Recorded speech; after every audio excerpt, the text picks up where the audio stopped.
देखिए आज हम लोग पढ़ते हैं ट्रिगोनमेट्री। ठीक है, क्लास 11 का है, चैप्टर 3। देखिए ट्रिगोनमेट्री एक ग्रीक वर्ड है, ठीक है, जो दो वर्ड के मिलने से बनता है, एक ट्रिगोन और एक मेट्रॉन। ठीक है, और ट्रिगोन जो है इसका मतलब होता है ट्राइंगल्स और मीट्रन का मतलब होता है मेजरमेंट। मेजरमेंट का मतलब मापना। ठीक है, अब देखिए हम लोग जानते हैं ट्राइंगल्स के 3 एलिमेंट्स बेसिकली होते हैं। एक साइड्स होता है, एक एंगल्स होता है और एक वर्टेक्स होते हैं। ठीक है, जैसे सपोज ABC एक ट्राइंगल है, इसमें 3 साइड्स हो जाएगा, AB, BC और CA, और इसमें 3 एंगल्स भी है, एंगल A, एंगल B और एंगल C, और इसका 3 वर्टेक्स है, A, B and C vertex. ठीक है, यानी ये तीनों जो है किसी ट्राइंगल के एलिमेंट्स हो गए। ठीक है, अब ट्रिगोनमेट्री में हम लोग क्या करते हैं कि ट्रिगोनमेट्री में किसी ट्राइंगल के साइड और एंगल के बीच जो रिलेशन होता है, रिलेशनशिप के बारे में हम लोग पढ़ते हैं। यानी हम कह सकते हैं ट्रिगोनमेट्री मैथ का एक ब्रांच है जिसमें हम लोग किसी ट्राइंगल के साइड्स और एंगल के बीच जो रिलेशन होता है वो हम लोग पता करते हैं। ठीक है, क्लियर है यहाँ तक? ठीक है, हम लिख सकते हैं trigonometry is a branch of mathematics in which we study the relationship between sides and angles of a triangle। यानी किसी ट्राइंगल का, कोई भी ट्राइंगल हो, उससे रिलेटेड जो भी ज्योमेट्रिकल प्रॉब्लम होता है ना, उस प्रॉब्लम्स को दूर करने के लिए हम लोग ट्रिगोनमेट्री का सहारा लेते हैं। ठीक है, यानी ट्रिगोनमेट्री बेसिकली ये ट्राइंगल से ही रिलेटेड है। आगे जानते हैं हम लोग, इसको मिटा लेते हैं। अब देखिए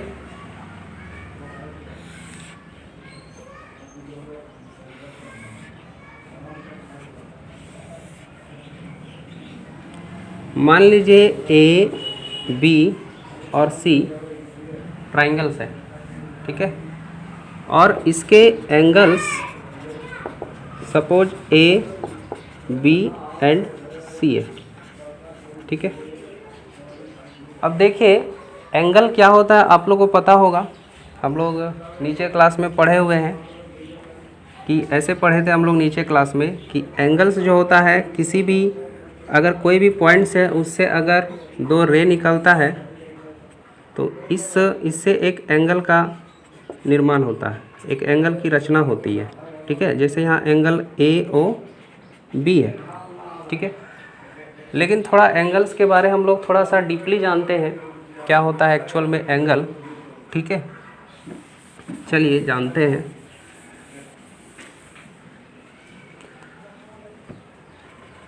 मान लीजिए ये कोई रे है OA, सपोज करते हैं कि इसके ऊपर और एक रे है। ठीक है, इसके ऊपर क्या है, और एक रे है ना, और ये रे क्या करता है, ये रे सपोज दूसरा वाला जो रे था वो घूम करके यहाँ आ गया मान लो। ठीक है, तो ये जो घूम के जो रे आया यहाँ पे, इस लाइन को हम बोलते हैं टर्मिनेटिंग लाइन। क्या बोलते हैं? Terminating line. और ये जो रे है इसको बोलते हैं फिक्स्ड लाइन। ठीक है। अब एंगल का डेफिनेशन कहता है, मान लीजिए कि ये रे है, ठीक है, और ये रे इसके ऊपर और एक रे है, और वो जो दूसरा वाला रे है वो घूम करके कुछ पथ ट्रेस करके, है ना, कुछ ऐसे पथ ट्रेस करके यहाँ पे आ गया। ठीक है। तो यहाँ पे जो आ गया इससे एक क्या बना? एंगल बना। ठीक है। यानी एंगल का हम कह सकते हैं डेफिनेशन कि angle is the measurement, angle is the measurement of पथ ट्रेस बाय ए रे फ्रॉम इट्स इनिशियल रे। यानी कोई भी आपको एक रे दिया हुआ है शुरू में, उस रे से अगर कोई दूसरा रे कुछ पथ ट्रेस करता है तो उस जितना भी पथ ट्रेस किया उसके मेजरमेंट को ही क्या बोला जाता है? एंगल बोला जाता है। ठीक है। अब एंगल जो होते हैं दो ढंग से हो सकते हैं, दो टाइप के हो सकते हैं, एक पॉजिटिव एंगल और एक नेगेटिव एंगल। अभी तक हम लोग पढ़ते आ रहे हैं कि एंगल्स जो होते हैं केवल पॉजिटिव ही होते हैं, लेकिन ऐसा नहीं है। अगर ये terminating line anti clockwise direction में मूव करें, ठीक है, यानी घड़ी के सुई के विपरीत दिशा में, ठीक है, तो यहाँ जो एंगल बनेगा वो कैसा बनेगा? पॉजिटिव एंगल बनेगा। ठीक है। और अगर रिवॉल्विंग लाइन या टर्मिनेटिंग लाइन, है ना, क्लॉकवाइज गति करे, क्लॉकवाइज, ठीक है, मतलब घड़ी का सुई के दिशा में, ठीक है, तो यहाँ जो एंगल बनेगा वो बनेगा आपका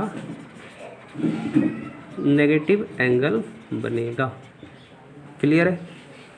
तो ये तो हम लोग जान गए कि एंगल क्या होता है एक्चुअल में, है ना। एंगल क्या होता है? तो एंगल किसी रे से, है ना, जब कोई दूसरा रे किसी और एक रे से कुछ पथ ट्रेस करता है तो उसके मेजरमेंट को ही हम बोलते हैं एंगल।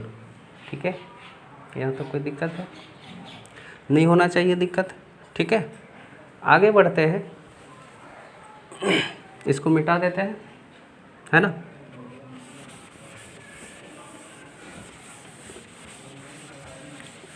अब देखिए हम लोग एंगल तो पढ़ लिए, अब एंगल को मापने का कुछ तरीका पढ़ते हैं।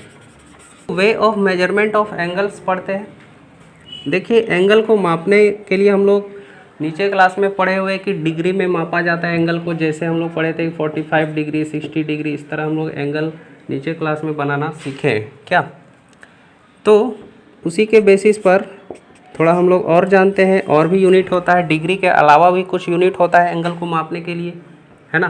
क्या क्या यूनिट होता है देखते हैं। तो देखिए एंगल को मापने के लिए 3 तरीका होता है।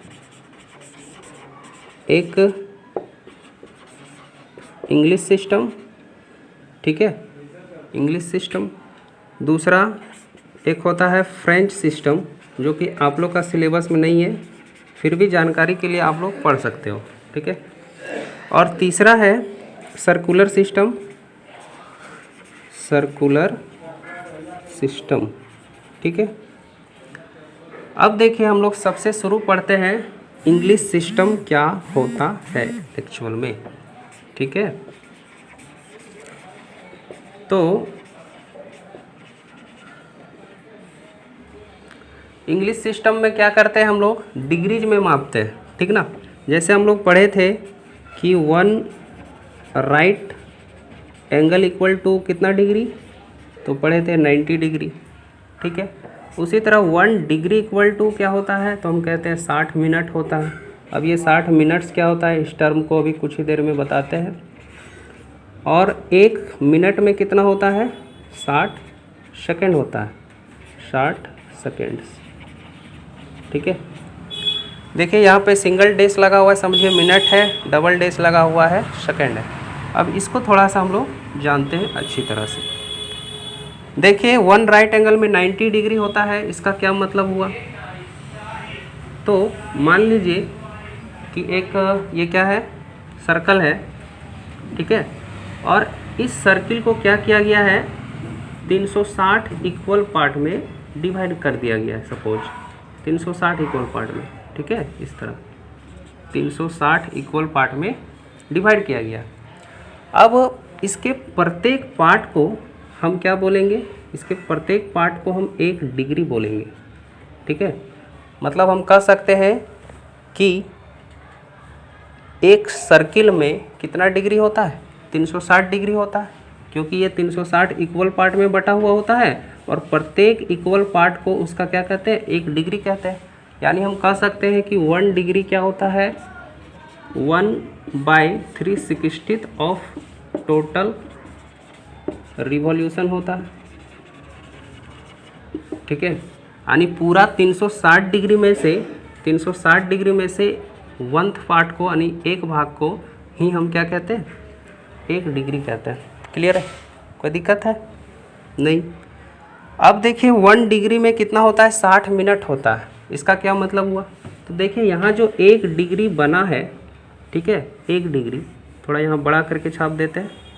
इस 1 डिग्री को क्या किया गया, फिर से 60 इक्वल पार्ट में डिवाइड कर दिया गया। यहाँ 60 बना नहीं रहे समझने के लिए, और 60 इक्वल पार्ट में डिवाइड कर दिया गया, तो इसके प्रत्येक पार्ट को क्या कहा जाता है, 1 मिनट कहा जाता है। क्या कहा जाता है, 1 मिनट, ठीक है। यानी हम कह सकते हैं कि 1 डिग्री जो है वो 60 मिनट के मिलने से बनता है, ठीक है। उसी तरह 1 मिनट को अब अगर उस 1 मिनट को अगर अब 60 पार्ट में डिवाइड कर दिया जाए, ठीक है, तो उस प्रत्येक पार्ट को क्या बोला जाएगा, 1 सेकंड बोला जाएगा, ठीक है। यानी 1 मिनट जो होता है वो 60 सेकंड के मिलने से बनता है। कोई दिक्कत है यहाँ तक, नहीं होना चाहिए, ठीक है।